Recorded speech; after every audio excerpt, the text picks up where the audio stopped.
Mira, el president era el que es cuidava quan el mestre no hi era. Era l'ordre, diguéssim. El vicepresident quan substituïa o ajudava el president. El cronista feia la crònica del dia. Què vol dir que feia la crònica? Cada dia es feia una crònica, per exemple.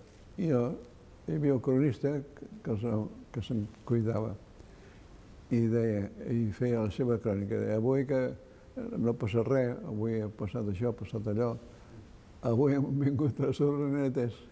Això ho posàvem a la crònica.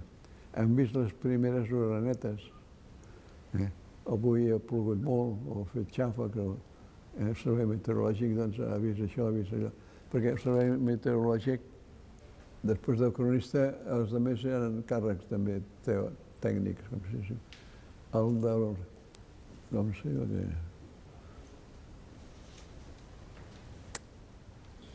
El del servei d'higiene era el que es cuidava de la neteja del menjador i de la classe, que estiguessin les coses ben posades, ben ordenades, etc., del menjador o de la classe. Després el del servei meteorològic es cuidava només dels aparells. O sigui, hi havia servei meteorològic, hi havia un encarregat del servei? Meteorològic, això, les classes més grans ja.